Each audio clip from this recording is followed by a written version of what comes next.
வணக்கம் நண்பர்களே. இன்றைக்கு என்னுடைய சமையல் அறையில் சுவையான முறுமுறுன்னு இருக்கிற மாதிரியான கோதுமை தோசை எப்படி செய்கிறதுன்னு செய்து காட்ட போகிறேன். வாங்க பார்க்கலாம். ஒரு பாத்திரத்தில் 2.5 கப்பு அரிசி மாவு, 2.5 கப்பு கோதுமை மாவு எடுத்துக்கோங்க. ஒரு 3/4 டீஸ்பூன் ஜீரக பொடியும் 3/4 டீஸ்பூன் மிளகு பொடியும் எடுத்துக்கோங்க. அது கூட உங்களுக்கு தேவையான அளவு உப்பு சேர்த்துக்கோங்க. நான் கல் உப்பு சேர்த்துருக்கேன். ஒரு டேபிள் ஸ்பூன் கொஞ்சம் கோபுரமாக எடுத்துருக்கிறேன். அது கூட ஒரு துண்டு பெருங்காயம் சேர்த்துக்கோங்க. நல்லா முதல்ல விஸ்கில் கலக்கி வச்சுருக்குங்க. அதுக்கு பிறகு நம்ம தண்ணி சேர்த்துக்கலாம். தண்ணி ஒரு 7 கப்பு கிட்ட நமக்கு தண்ணி தேவைப்படும். கட்டி இல்லாமல் கலக்கி வச்சுக்கோங்க. இதை ஒரு அரை மணி நேரத்துலேருந்து 1 மணி நேரம் வரைக்கும் நம்ம அப்படியே ஊற வச்சுட்டு அதுக்கு பிறகு நம்ம தோசை செய்யலாம். இப்போ நம்ம தோசை கல்லில் வெங்காயம், கொஞ்சம் கொத்தமல்லி, உங்களுக்கு வேணும்னா பச்சை மிளகா சேர்த்துக்கலாம். அதே மாதிரி இன்னும் கொஞ்சம் ரிச்சாக இருக்கணும்னா முந்திரி பருப்பு, அதையும் கொஞ்சம் க்ரஷ் பண்ணி சேர்த்துக்கோங்க.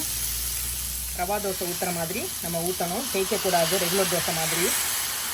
அதனால தான் நம்ம தண்ணியாக கரைச்சி வச்சுக்கணும். நான் 9 கப்பு தண்ணி சேர்த்துருக்குறேன். இதில்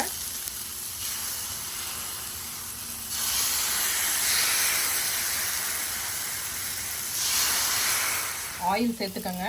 எண்ணெய் கொஞ்சம் நிறைய சேர்த்துக்கோங்க. அப்போ தான் இந்த தோசையெல்லாம் கொஞ்சம் நல்லாயிருக்கும்.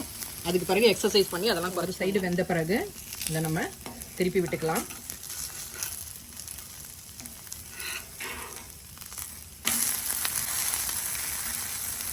ஓகே, தோசை தயாராகிடுச்சு. எவ்வளவு கிறிஸ்பியாக இருக்குது, ரொம்ப சுவையாக இருக்குது.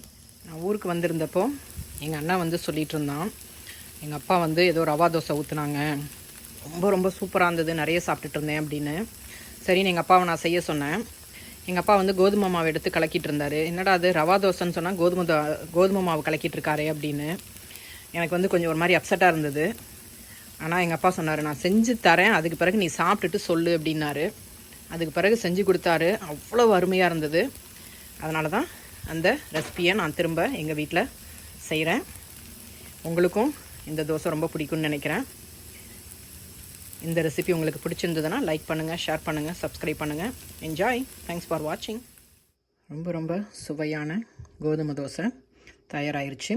நீங்கள் சாம்பார், சட்னி, கார சட்னி, வெங்காய சட்னி, தேங்காய் சட்னி எதோடு வச்சு வேணாலும் சாப்பிட்லாம். ரொம்ப சுவையாக இருக்குது, கிறிஸ்பியாக இருக்குது. நீங்களும் செஞ்சு பாருங்கள்.